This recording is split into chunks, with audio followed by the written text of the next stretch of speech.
Baik, selamat siang semua.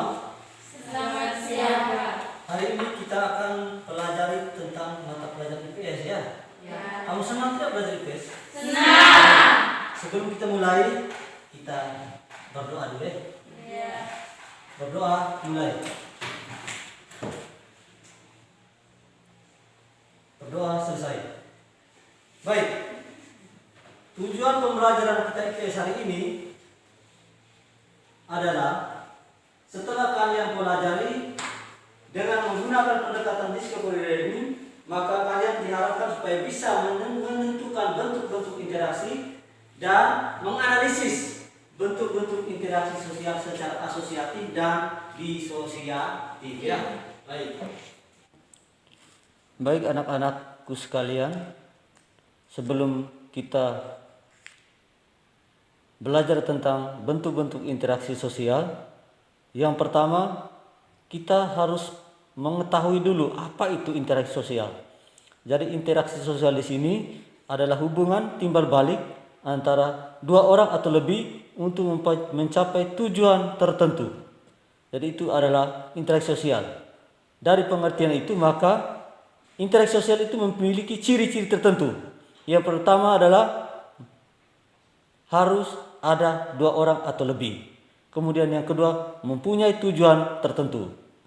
Jadi itu beberapa ciri tentang interaksi sosial. Baik. Selanjutnya kita akan melihat tentang interaksi sosial. Oleh karena itu, Pak Guru akan membagikan beberapa media pembelajaran, yaitu gambar-gambar yang berhubungan dengan bentuk-bentuk interaksi sosial. Pak Guru bagi gambar dulu ya.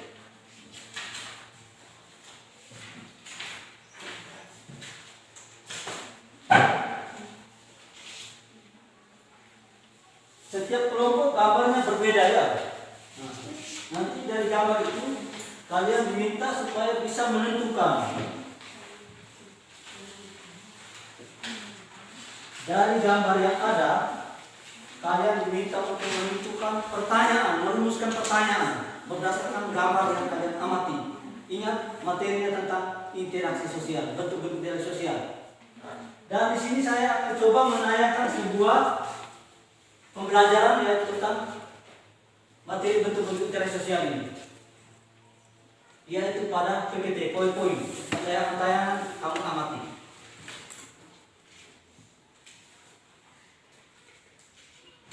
Setelah kalian mengamati, kalian diminta untuk mendiskusikan. Dari pertanyaan itu ada lembar kerja peserta didik yang harus kalian isi berdasarkan kelompok. Saya bagi lembar kerja.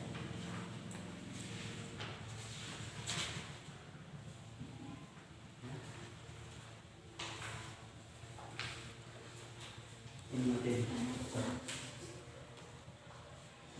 Ini sudah. Ya. Itu lembar kerja kalian. Waktu diskusi hanya 10 menit. Waktunya 10 menit. Terakhir kita mempresentasikan hasil diskusi ya. Ya, saya minta dari kelompok 1 untuk mempresentasikan hasil diskusi. Selamat pagi. Kami dari kelompok 1. Setelah kita mendengarkan hasil dari kelompok 1, bagaimana dari kelompok lain? Ada tanggapan atau isu saran atau ada yang belum dipahami? Silakan. Setelah kelompok 1 menyampaikan hasil diskusinya, kemudian yang terakhir adalah kita sama-sama membuat kesimpulan. Siapa yang bisa buat kesimpulan? Angkat tangan. Ada yang tahu? Membuat kesimpulan dari materi yang sudah kita pelajari hari ini. Yang berikut Pak Guru akan membuat sebuah kesimpulan yang berhubungan dengan bentuk-bentuk interaksi sosial. Yang pertama adalah bentuk interaksi sosial dilakukan secara asosiatif, yaitu 1, kerjasama. Nah, kerjasama di sini adalah bentuk interaksi di mana orang atau kelompok bekerja sama, saling tolong-menolong untuk mencapai suatu tujuan bersama. Jadi itu tentang kerjasama. Nah, kerjasama di sini terdiri dari beberapa macam. Yang pertama adalah kerukunan, kooptasi, koalisi, dan joint venture. Kemudian yang kedua bentuk interaksi sosial yang kedua adalah akomodasi. Akomodasi adalah suatu proses penyesuaian diri individu atau kelompok manusia dengan semula saling bergantung bertentangan untuk upaya mengatasi ketegangan. Tujuan untuk mengurangi perbedaan pandangan dan pertentangan publik serta untuk mencegah terjadinya konflik. Jadi itu akomodasi. Jadi akomodasi di sini berarti dia punya tujuan untuk mencegah terjadinya konflik. Nah, akomodasi terdiri dari beberapa macam. Yang pertama adalah koersi, yang kedua adalah kompromi, yang ketiga adalah arbitrase, yang keempat adalah mediasi, yang kelima konsiliasi, dan yang keenam toleransi, terakhir adalah stalemate. Bentuk interaksi sosial yang ketiga adalah akulturasi. Akulturasi di sini adalah penerimaan unsur-unsur baru menjadi suatu kebudayaan baru tanpa menghilangkan unsur-unsur yang lama. Jadi itu akulturasi. Jadi penerimaan unsur-unsur baru tanpa menghilangkan unsur-unsur yang lama. Bentuk interaksi sosial asosiatif yang keempat adalah asimilasi. Nah, asimilasi di sini adalah usaha untuk meredakan perbedaan antar individu atau unsur-unsur kelompok tertentu guna mencapai satu kesepakatan berdasarkan kepentingan dan tujuan bersama. Jadi itu adalah asimilasi. Jadi usaha bagaimana orang mau meredakan perbedaan antar individu atau kelompok guna mencapai suatu kesepakatan bersama. Kemudian bentuk interaksi sosial yang kedua yaitu bentuk interaksi sosial secara disosiatif. Nah, tadi kita omong tentang interaksi sosial yang bersifat asosiatif arti yang baik. Sekarang yang kedua disosiatif, itu berhubungan dengan bentuk interaksi sosial secara negatif. Yang pertama adalah kompetisi. Nah, kompetisi di sini sama arti dengan persaingan. Bagaimana orang bersaing untuk mencapai satu tujuan, itu adalah kompetisi. Ya, contoh dari kompetisi yang itu contohnya adalah tarik tambang, permainan bola kaki, bola voli, itu adalah salah satu bentuk kompetisi.